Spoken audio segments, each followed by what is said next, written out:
Hello, everybody. It's Dave Neal, stand-up comic and host of Bachelor Nation News. Happy Friday. I hope everyone's doing last-minute Christmas shopping and getting ready for a beautiful holiday. Well, we've got more Gerry Teresa in the news. Look, I'm going to be the first to tell you, I think it's BS, these types of stories, but we're going to cover them and shut them down in which way we can. A source says Gerry did lie and he regrets it. Again, this being that he had relationships after his wife passed and this and that. And we'll follow his response, what Teresa has to say, and other potential Golden Bachelorettes. Do me a solid, follow me on Instagram at DNeils.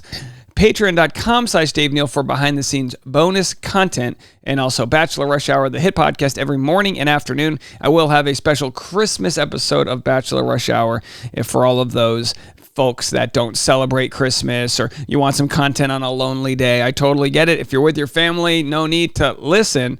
But if you're out there traveling or whatnot, I'll be here for you on Monday. All right, so we get this article from Life and Style Weekly, which I think is owned by Us Weekly. I don't really know. It's just the lowest of the lowest kind of smut rags. Remember those magazines you'd buy or when you're in line at the supermarket? They're basically just Instagram accounts at this point.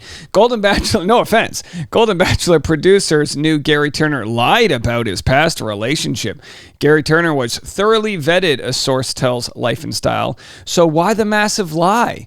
And of course, we've had folks like Nick Viall explain, well, ABC's The Bachelor is a rather simple show. They want to make heroes and villains. They want to tell simple stories so people can jump right in and casually watch between commercial breaks and, toying between that and Youngest Sheldon or whatever the else crap is on network television. Anyway, so we'll go to the article. Again, this is in response to the Golden Bachelor's Not So Golden Past, an article from The Hollywood Reporter, which I thought was probably one of the worst articles made all year. And I mean that because it's just, the article itself, let me make sure I got this right. The article itself kind of, left out any context, which is the fact that The Bachelor is a show that's scripted in the edit, in the sense that they decide what story they want to tell. And if they want to tell a story where Gerry's heartbroken, they don't want to include the 2 or 3 women he dated since his wife passed away, which doesn't take away from his heartbreak whatsoever. So here's an article in thenews.com, which is a pretty good URL to get, thenews.com. I believe this company is called International The News. I have no idea if this is legit. It could have been written by AI. I don't know. Golden Bachelor Gerry Teresa comes clean about lying on reality show. Gerry Teresa starred in the Bachelor spinoff To Find Love Again, which premiered on ABC last month. He reportedly informed the Golden Bachelor producers about his former live-in relationship with a woman 14 years his junior after his wife's death. So the question is, when did he tell producers? And did the producers even want to know that he had these other relationships? The relationship wasn't illegal. It's not illegal to decide to start a relationship with someone a month after your wife passes away. A lot of people had commented on this saying, when you're that old, when you've been married for 50 years, you might want to quickly find somebody. Like, you might not feel like you can do it alone. And it doesn't mean it's right necessarily, but what's right, what's wrong, It doesn't mean he was cheating on his wife or on his wife's deathbed he was having all of these affairs. No, that's not what happened at all. He just found a lady, didn't disclose that in his storyline. Guys, what are we talking about here? A day before the finale premiered, an expose was published by The Hollywood Reporter in which a woman who went by pseudonym Carolyn debunked Turner's sob story that he hadn't gone on a date since his wife Tony's death in 2017. I don't think the idea that he didn't go on a date since 2017, I don't think that was the pivotal part of his story. I think it would have been fine for Gerry to say, well, I tried to date, but I couldn't find the one. It doesn't make a difference, in my opinion, as to the arc of his character. The idea that he has to have been a post-wife virgin, a born-again, no, that's just rubbish. The producers knew that the story was going to come out. They notified Gerry, and he immediately sat Teresa down and told her everything, an insider spill to Life and Style. She was shocked. Gerry met Carolyn at work. They dated for nearly a year before she moved into the former's lake house he originally purchased with his wife. The former couple ended up parting ways after the television personality mocked Carolyn's weight on numerous occasions, as well as demanded her to pay for her share of everything in the house. This is where it gets dangerous, when you start reading stories from like the third source. So if we go to the page here, I'm typing with my right hand, and we search weight, and we look for the section where he actually discussed her weight, I'm going to guarantee that, and by the way, something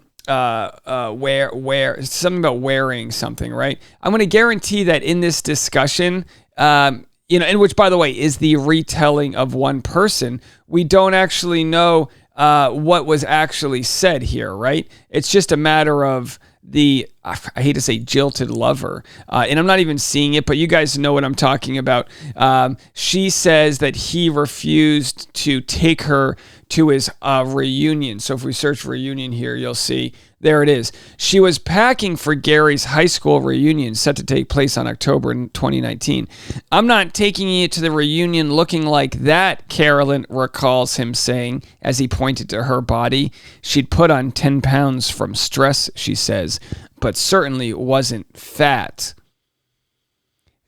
These aren't quotes as in we were listening and we recorded the quotes from an audio device. This is the retelling of a lady who was dumped, who decided to go to the press and share her whole story about breaking an ankle as she was leaving and all these things.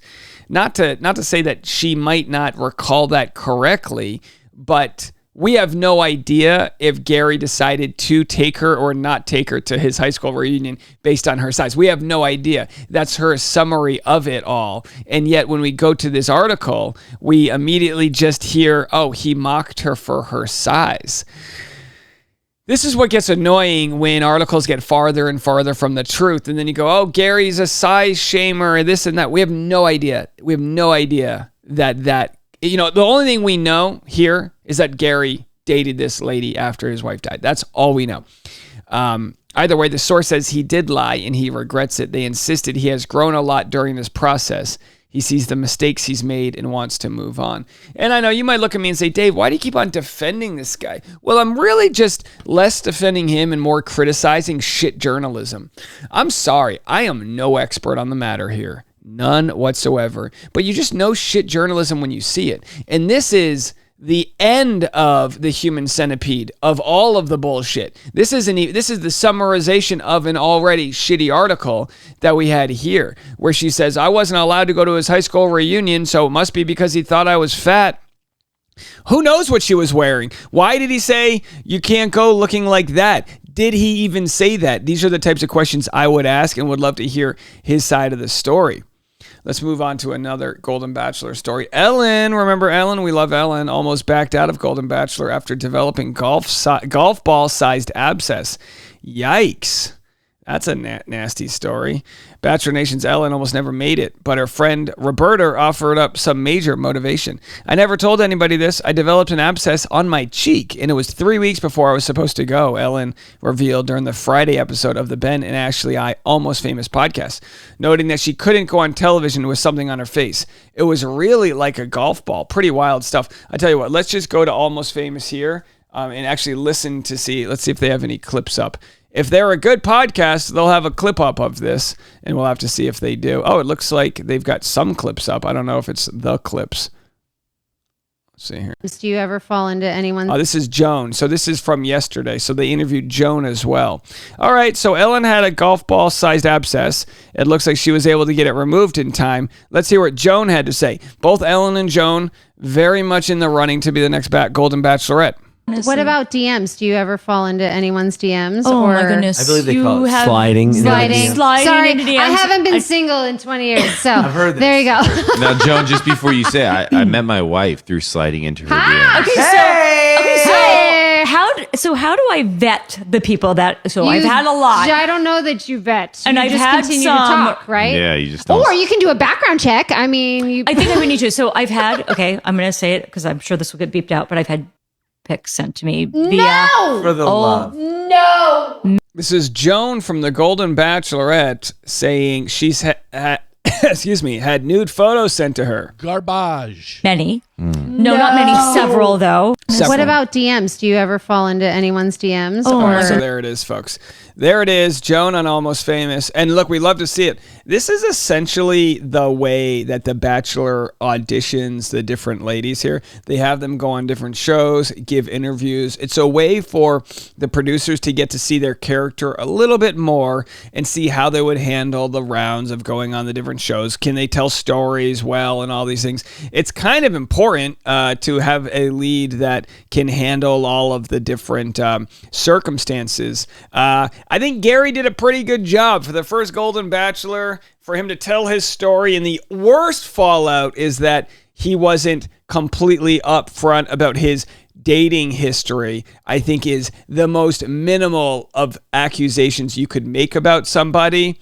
And Gerry, if you're listening, I don't think you have anything to regret. We're happy for you. We're happy for Teresa. And by the way, I did want to shout out Teresa here. Absolute ridiculous that these articles exist. Golden Bachelor's Teresa's daughter reveals mom never had plastic surgery that kills her. Why should Teresa have to disclose what she has done with her face? And she doesn't, but in defense, she's saying, hey, this is ridiculous.